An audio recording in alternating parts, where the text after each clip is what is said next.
Hela, the goddess of death, has invaded Asgard. Oh, I've missed this. And you and I had a fight recently. Did I win? No, I won, easily.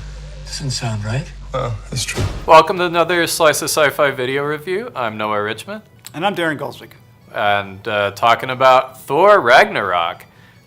Third film in, I guess, is it really a Thor trilogy at this point? Marvel Cinematic Universe seems like it's so blended together. It's a little hard to even say what follows from the next to some extent. So latest film, Marvel Cinematic Universe, Thor. Of course, this time around though, they've gone a different direction with Thor with every one of the films, and this time they've really gone in a different direction by bringing in Taika Waititi, director of What We Do in the Shadows, Hunt for the Wilder People. Apparently did a film called Boy, and known for his work on Flight of the Conchords. Did the early draft of Disney's Moana film. Lots of comedy. So, yes, brought in a very solid comedy director to kickstart the latest entry for the Thor series. I don't know. It's funny you say kickstart.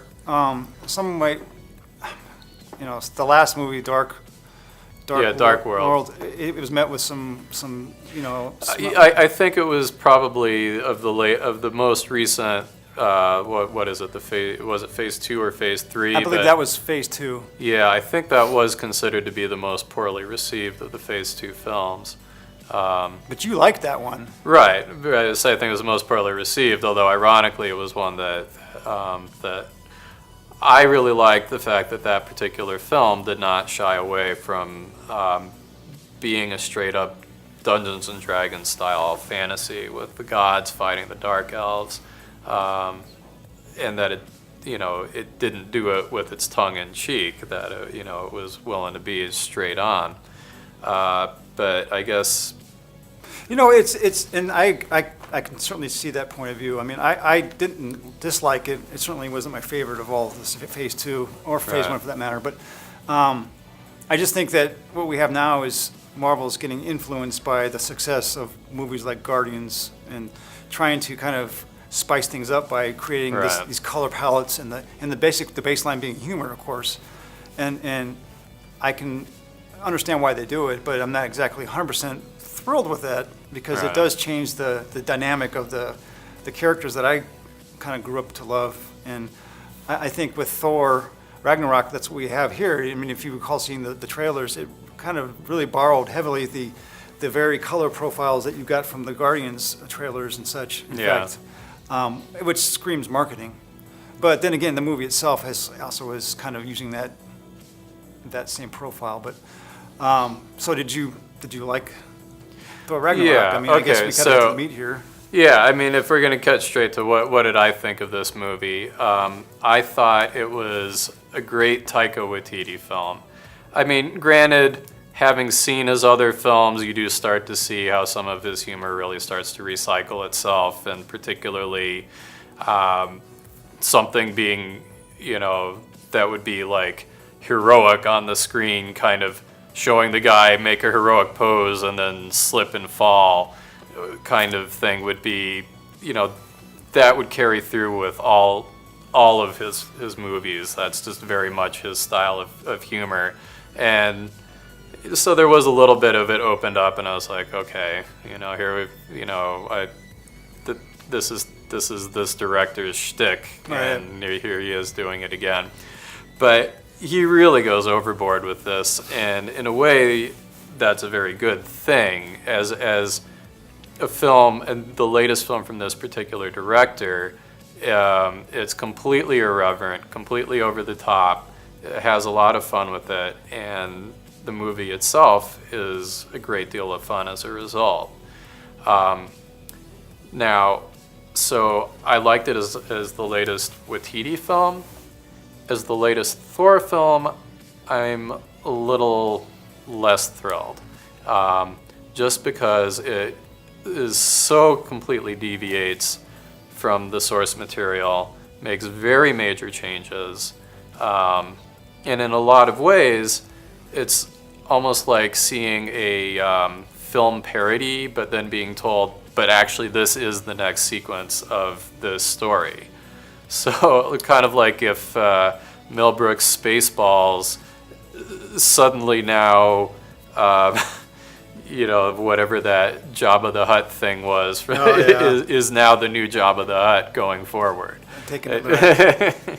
Yeah, well, and I think for the very reasons you listed, as far as being, it's a change of pace, and it's kind of going back what I was just making a point before about it being funny, which is why they, of course, hired him to do this, because I think Marvel's thinking about putting butts in seats and selling tickets, and Chris Hemsworth has already shown a penchant for comedy. I mean, if you saw the god-awful Ghostbusters, he was probably the funniest thing about that movie. I saw it on cable though, so I have to. Okay, it was I've bad. missed that one so far. But he does. You can tell he's comfortable with comedy, and I think it was obvious in this role with Thor. But the problem I have, and as you mentioned with source material, is that Thor was never one to be the butt of the joke, or even therefore the jokester. And many times in the movie, this is exactly what he is. And there were, look, I laughed my ass off. There were some funny scenes, and then again, it was a feel-good laugh, and I had a real fun time with the movie.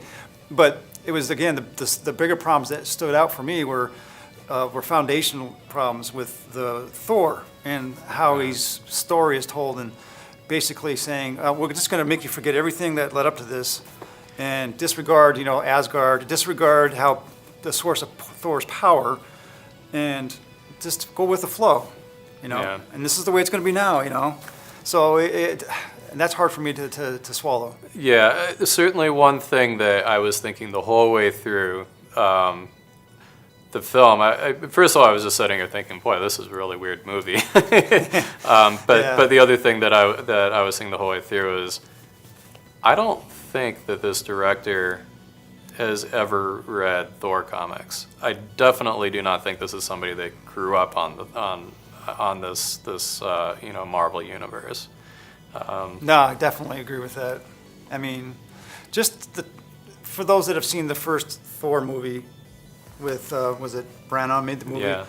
And the second, at least it retained some of the virtues that made Thor, kind of that mythological, the Norse mythology, and it identify with that. But in this one, it's become more almost a space opera, and borrowing, not in the same in the definition of such, but it does have that going beyond what is considered a Norse mythological story. Right. But just for those that are familiar with his source, is that Thor and his hammer, the relationship that he has with his hammer, is changed, and not just that, but Odin's explanation to him is, not to be all geekish, but there's a thing called the Odin, force, the life force, and how it exists with the hammer. But anyway, let's go there. It does require a lot of letting things go, and that's been the case with a lot of Marvel movies recently. And I understand it's a whole new generation of fans growing up on this, but it just kind of sucks to see them change things that I think are important. Yeah, that fundamentally. Yeah, it'd be like taking the Greek mythology and saying, that was just a joke. We don't have to, I don't know. They do something. Really, the Minotaur was this guy wearing a bullhead mask. Yeah, exactly. That's a good analogy. Yeah. There's some things that happen that some people may not have as much of a problem, which I understand too. But just for me, it was hard to stomach, Yeah. But don't get me wrong, I had a fun time with it. I did. Right. Yeah, and I think one thing that we've thought is people that did grow up reading comic books. Marvel used to have this series called What If, which would be these Elseworld ideas of what if Conan joined the Fantastic Four? right, exactly. Or actually, there was a what if Conan fought Thor. I think there was one of those, if I'm not mistaken. Okay. But yeah. Yeah. So this is sort of like if this was instead of Thor Ragnarok, if this was What If Thor, I would be all 2 big thumbs up, absolutely. This is definitely like What We Do in the Shadows 2 with a huge, much higher budget. But my my thoughts on this film are, if you're a Taika Waititi fan, and you're just a casual Marvel Universe, mostly know it from the movies, this is going to be right up your alley. If you're a Jack Kirby fan and you've grown up reading Marvel, you may have some of the issues that we have. And I suspect that guys like myself and you, that we're just, we complain, but the majority of people like going, I don't know what you're complaining about. I loved it. And if you're a student of Norse mythology, you might kind of, get a little pissed off about it. But, right. And they're trying to forward this ongoing storyline of Thanos, and I was hoping that we would get a little bit of kind of a lead into that, but it really wasn't there, except for maybe one scene with Doctor Strange, which was still ambiguous too, the way it was set up. And I'm hoping, because we're only a movie away from more when Black Panther's coming. Infinity War, and it's like, I don't think there's been enough really kind of explaining why it's going to happen, and maybe the Russo brothers have a good way of setting that up. But I just wish there would have been a little more of that. That would have led into that. But the story of the Ragnarok itself is a very deep story, and it's been commonplace with Norse mythology, and so it definitely deserved its own movie. It just would have been nice to kind of add that link to it, but I don't know. Yeah, so I think that's our thoughts on Thor Ragnarok, and thank you for watching Slice of Sci-Fi. See you.